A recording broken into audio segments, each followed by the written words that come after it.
At 7.5 hours, our flight to Fez in Morocco is the longest of the trip, not counting Seattle to London. You see Fez spelled with an S or a Z. Our guide explained that Fes with an S is the city, and Fez with a Z is the hat. Our hotel is the Palais de Jamais. It was built in 1879 as a private residence in the finest Moorish style.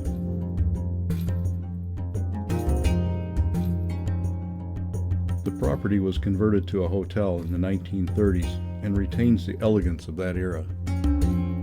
We watch from our balcony as the moon rises and the sun sets over the Medina of Fez.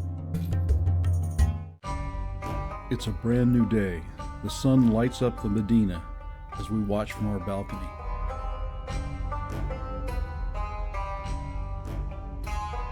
Fez is an old city. They're getting ready to celebrate the 1200th anniversary of its founding in 808.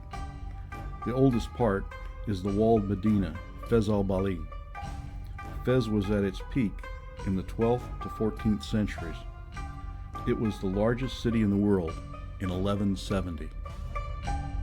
The view from the hotel gives perspective, but in this kind of a place, you have to dive in and experience it in the streets, and that's what we'll be doing today. Fez is noted for its ceramics and mosaics. Our first stop is to see how it's done. We started the tour watching this craftsman expertly making bowls. Then decoration is applied.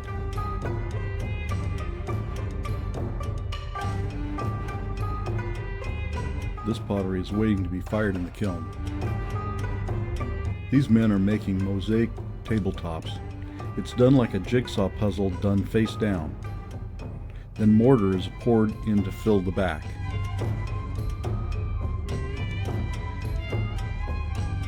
Here's their finished product. The kilns are fired with the residue left from making olive oil. It makes a hot fire and an interesting smell. Then we have the opportunity to support the local economy, which we do.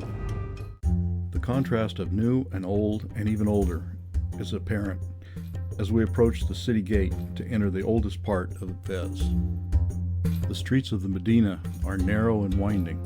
The only way to move goods is donkey and mule. We soon learn that when we hear Bekla, Bekla, or Attention, that we need to step aside. Donkeys and mules have the right of way. We walk through the metalworkers' souk. This is the entrance to the University of Al-Qarawiyyin, which is the oldest continuously operating institution of higher learning in the world. It was founded in 859.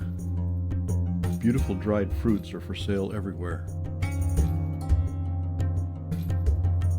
We visit the communal baker. Women of the neighborhood bring him their risen bread to bake. Our guide explains how the baker can tell the different families' bread apart. Bekla, Bekla. We go from the smell of bread baking to a particularly odoriferous quarter of the Medina, the tanneries. They hand you fresh mint to hold under your nose.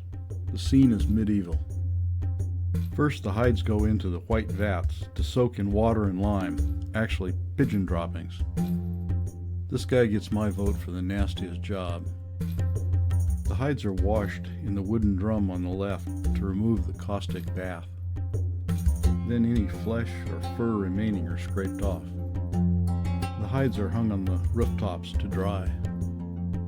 Then to the dye vats for color. I'll never look at my leather jacket in the same way again. And now to the fabric souk.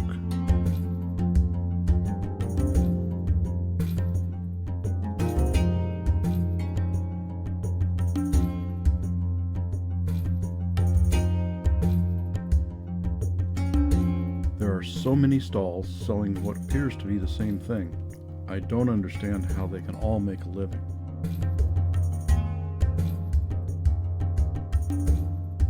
Next stop is the Belghazi Museum in a beautiful riad with a shady tea garden in the courtyard. We have Moroccan mint tea, prepared by an expert, very sweet. The brass tangines hold traditional sweets to go with the tea. Besides the beautiful building, the museum houses a collection of jewelry, weapons, embroidery, and musical instruments.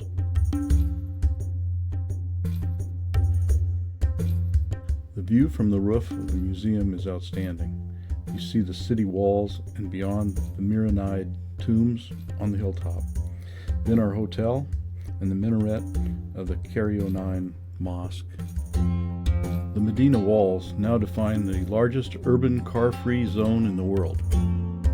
The Mennonite tombs were built for the Fez's rulers in the 14th century. That's our hotel, the Palais de Jamai.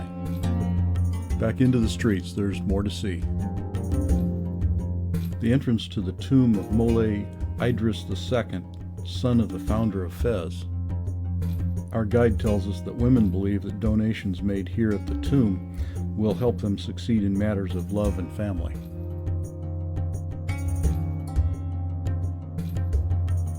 Traditionally, the groom buys his bride a gold belt. Non-Muslims can't enter the Carillon Mosque, so we can only peek inside.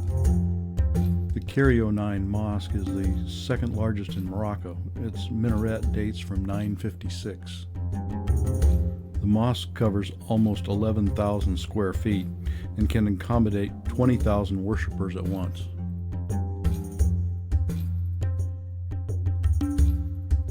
Our next stop is the Rug Cooperative. It's in a beautifully restored dar. That's a residence without a garden in the central courtyard. Every available surface is covered with rugs. Rugs of all types and sizes, but they're all handmade Moroccan rugs. The Medina wall is getting repaired in preparation for the upcoming anniversary celebration. We're back to the hotel for lunch. First stop after lunch is the King's Palace. The guards wouldn't let us in though.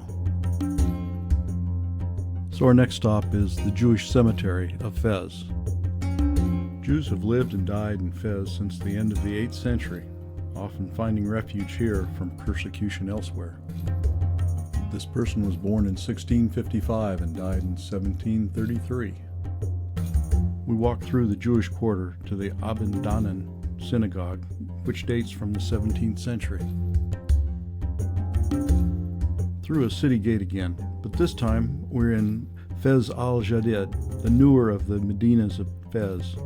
This new town was built in the mid-13th century.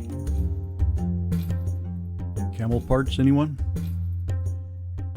Our last stop is the Boinania Madrasa, built in 1350. It's a beautiful example of Islamic religious architecture.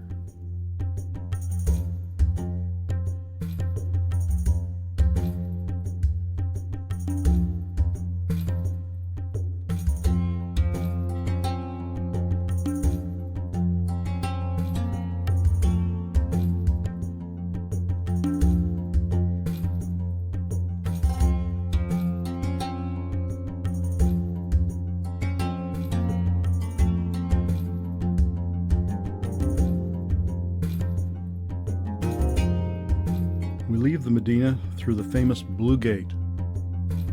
Mike got a great picture of this water cellar. We're back at the hotel to get ready for tonight's farewell dinner. When we arrive at the restaurant, we're greeted by a group of Berber musicians. We learn really quickly that the Berbers like it loud.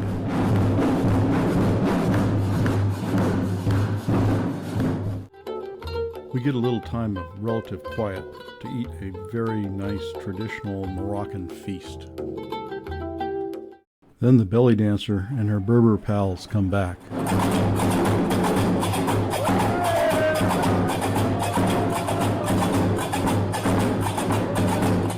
The call to prayer wakes us up very early, but that's okay.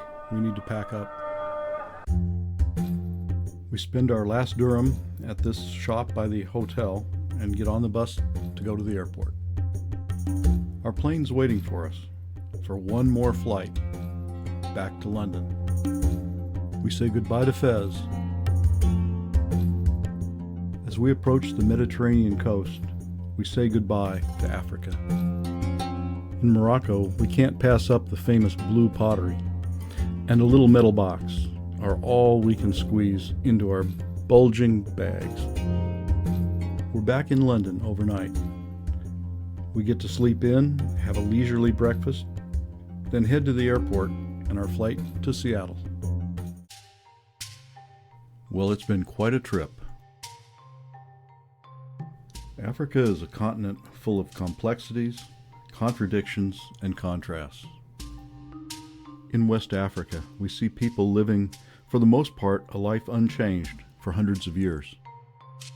We see hints of empires long past. And we see people rushing headlong into a 21st century. In Namibia and South Africa, we see the impact of colonial rule on culture and development. In Namibia, we saw the timeless Namib Desert and thousand-year-old plants. Cape Town is a beautiful modern city with reminders of an apartheid past and hope for a peaceful, multicultural future.